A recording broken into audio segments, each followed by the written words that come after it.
Korang, hari ni aku nak try mi kicap legend Haji Razak ni dekat IPK Selangor. Assalamualaikum bang. Sini yang jual mi kicap legend Star Ipoh tu eh? Ya. Okey bang, nak satu bang boleh? Korang tengok ni ha. Mi kicap ayam, nampak tak? Banyak gila benda atas ni dalam dia. Lepas tu kita akan makan sekali dengan ni. Dia punya kuah kari. Sedap kan? So, jom kita rasa.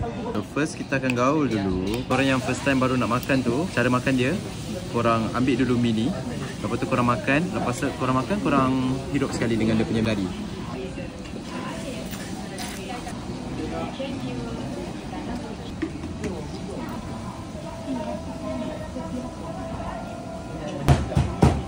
Sedap gila. Sekarang aku tahu kenapa part ni orang kata legend. Sebab kau tengok ni, dia punya mi ni cukup rasa, dia punya masin semua cukup. Dan kepedasan, ada kepedasan sikit sebab itu daripada chili oil tadi. Tapi sedap.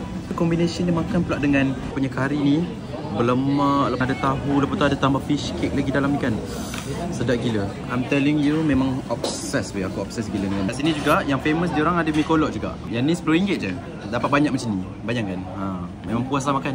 Selain mi kolok dengan mi kicap, diorang juga ada kuih tiaw sup. Ni RM10 juga korang. Okay Mira, rasain ni Mira.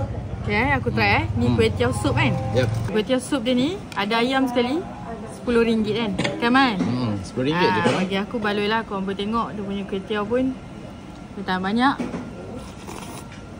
Sedap tengah. Rasa macam mana?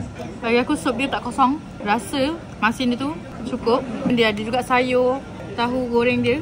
And kalau nak lagi pedas, korang boleh tambah dengan cili garlic oil dia. Ni best seller dia lah. So kalau naik on boleh je. So aku suka pedas juga. Tambah lah sikit. Pedas-pedas yang garlic dia tu ada kuat juga.